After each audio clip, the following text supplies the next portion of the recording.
The Ninja World Hero Festival is here, and you know what that means. A new DLC is upon us.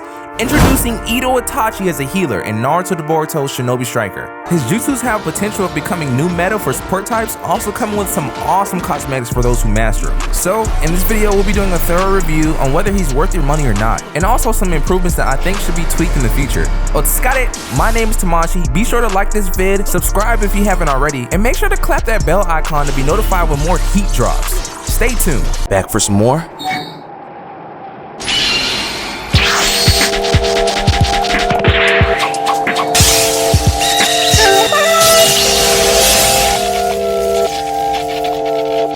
For those who are expecting some crazy combos to infinite lock your opponents in, this character is not for you. But given that this DLC is a support class, it makes sense to why it's the way it is. The triangle or strong attack that Edo Itachi has looks and feels amazing. The heavy hit while in the air feels something similar to the claw's heavy attack, but his is a little bit more stylish, adding crows as Itachi dashes towards the enemy. Now, I have no suggestions that would improve this part of Itachi. It is what it is, so therefore let's move on to the abilities. In the first jutsu slot is Tsukiyomi. Yes, they really made this possible. This jutsu restrains a single enemy by putting them in a genjutsu, stabbing them with countless swords. Animated exactly like that one time Kakashi got caught lacking when fighting Itachi, it reduces attack speed, power, and tracking speed. Some tips on how to properly use this jutsu would be to use this either while the enemy is not moving, after the enemy is stunned, or after a knockdown combo. For example, I treat this as if it was a paralysis jutsu. You need precise timing and accuracy to pull this off, given that it takes some time to activate and has a very small area of effect. The damage output for this jutsu is just enough for a support class in my opinion.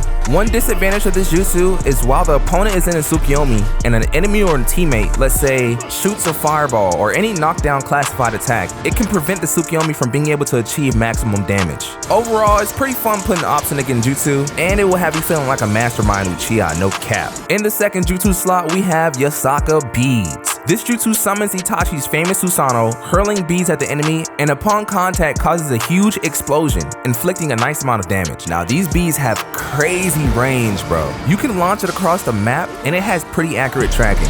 You can also use this jutsu defensively. Now, here's a hidden gem the description doesn't tell you. Upon activation, when the enemy is at point blank range, it knocks them up and away from you. Definitely new meta for running base battle. Quick tip on landing your Yasaka Beads and maximizing your damage with the jutsu is to be sure you're not at point blank range from your opponent, because the knockback upon activation causes a knockdown animation on the enemy, not letting them get up in enough time to be hit by the Yasaka Beads, resulting in you wasting your jutsu. Man, the function for the secret technique is quite complex, and here's why.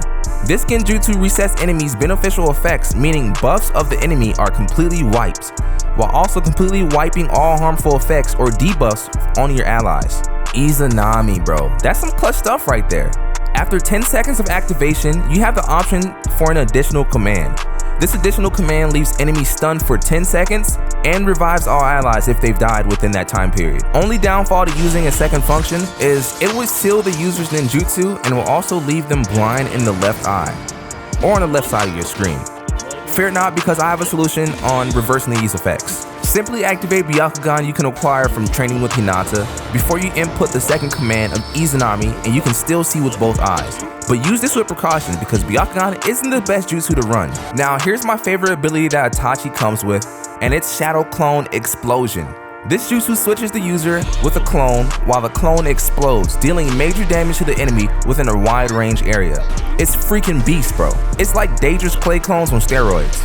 Unfortunately, coming in at a whopping 40-second cooldown time, I still say it's worth it, given that its range, tracking, and damage output are tremendous. It's literally a clone that walks and flies to the user, making it almost impossible to escape the explosion, bro. Now, Bandai and Salil almost gave us the full package character DLC.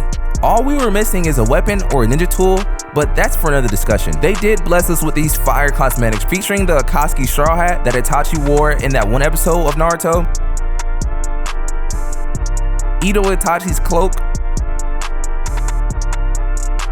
and finally, Itachi's head without the headband, bro.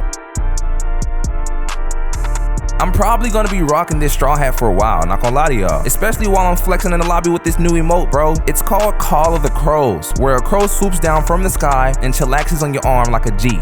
This DLC, in my opinion, is the closest thing to perfection. I see very little improvements needing to be made on this DLC. His jutsus are unique and the rewards are promising.